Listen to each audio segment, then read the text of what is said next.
രാഷ്ട്രീയമായി നേരിടുന്നതാണ്. പുനർജനി വലിയ വിവാദമായിരുന്നു. പിന്നീട് ക്ലീൻ ചീറ്റ് താങ്കൾക്ക് ആഭ്യന്തര വകുപ്പ് നൽകുന്നതിലേക്ക് ആഭ്യന്തര വകുപ്പ് അല്ല നൽകിയത്, എനിക്ക് കഴിഞ്ഞ സർക്കാരാണ് ക്ലീൻ ചീറ്റ് നൽകിയത്. ആ പദ്ധതിയുമായി താങ്കൾ മുന്നോട്ട് പോവുകയാണ്. 5ലധികം വീടുകൾ വെക്കുകയാണ്. ഇതൊരു എന്ത് മറുപടി? അതിവിടെ നിരന്തരമായിട്ട് ചെയ്തുകൊണ്ടിരിക്കുകയാണ്. ഇപ്പൊ 5 വീടുകളുടെ ശിലാസ്ഥാപനമാണ് ഇന്ന് രാവിലെ നടക്കുന്നത്. വേറെ ഒരു 5 വീടുകളുടെയും പിന്നെ ഒരു 4 വീടിന്റെ ഫ്ളാറ്റിന്റെയും പണി ഇപ്പൊ പൂർത്തിയാകാറായി. അതിവിടെ നടന്നുകൊണ്ടിരിക്കുകയാണ്. ഈ പ്രശ്നങ്ങൾ ഉണ്ടാക്കാൻ ശ്രമിക്കുന്നതിന്റെ ഇടയിലും ഇതെല്ലാം നടന്നുകൊണ്ടിരിക്കുകയാണ്. ഈ വർക്കെല്ലാം നടന്നുകൊണ്ടിരിക്കുക. അത് മുന്നോട്ട് പോകും.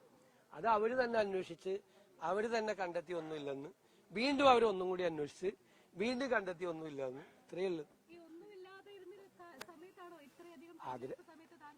അതങ്ങനെ പറയുമല്ലോ, അങ്ങനെ പറഞ്ഞുകൊണ്ടിരിക്കലാണല്ലോ ഈ രാഷ്ട്രീയത്തിലെ ഒരു പ്രശ്നം. അതാണല്ലോ അവരുടെ മുമ്പിൽ 2 വിജിലൻസ് ഡയറക്ടർമാരുടെയും റിപ്പോർട്ട് ഇരിക്കുമ്പോഴാണ് അവർ തെരഞ്ഞെടുപ്പ് കാലത്ത് എനിക്കെതിരായിട്ട് പ്രചരണം നടത്തിയത്. അവരന്വേഷിച്ച അവരുടെ പോലീസിന്റെ 2 വിജിലൻസ് ഡയറക്ടർമാര് ഇത് പൂർണ്ണമായും നന്നായി നടത്തിയ ഒരു പദ്ധതിയാണ് എന്നാണ്. ഞാൻ ഒരിക്കലും ഇത് രാഷ്ട്രീയ പ്രേരിതമായ അന്വേഷണം ഒന്നും പറഞ്ഞിട്ടില്ല. ഞാൻ പറയാം അങ്ങനെ ഒരിക്കലും പറയില്ല. അന്വേഷിച്ചുള്ളതാണ് പറഞ്ഞത്.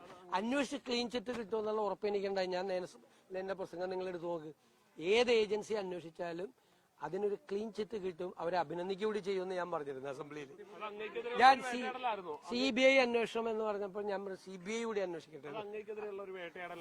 ഞാൻ എന്തിനാ അങ്ങനെയൊക്കെ കമന്റ് പറയണേ? ഇതെല്ലാം നിങ്ങളെല്ലാം കണ്ടുകൊണ്ടിരിക്കുകയല്ലേ. അതിലൊന്നും വരില്ല എന്നറിയാം.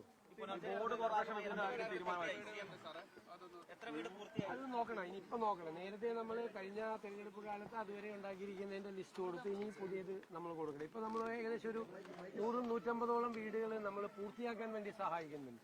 പൂർത്തിയാക്കാൻ വേണ്ടി വീട് പണി ഞങ്ങളുടെ ലൈഫ് പദ്ധതിയിലേക്ക് 4 ലക്ഷം രൂപ കിട്ടുന്നുള്ളത് പൂർത്തിയാക്കാൻ പറ്റും. അത് പൂർത്തിയാക്കാൻ വേണ്ടി 1 ലക്ഷം രൂപ മുതൽ 2 ലക്ഷം രൂപ വരെ നിരവധി വീടുകൾക്ക് 100ലധികം 150ഓളം വീടുകൾക്കായിട്ട് കൊടുക്കുന്നുണ്ട്. പിന്നെ ഇതുപോലത്തെ തീരെ ബുദ്ധിമുട്ടുള്ള ആളുകൾക്ക് നമ്മളിതിപ്പോൾ 450 സ്ക്വയർ ഫീറ്റാണ് വീട്.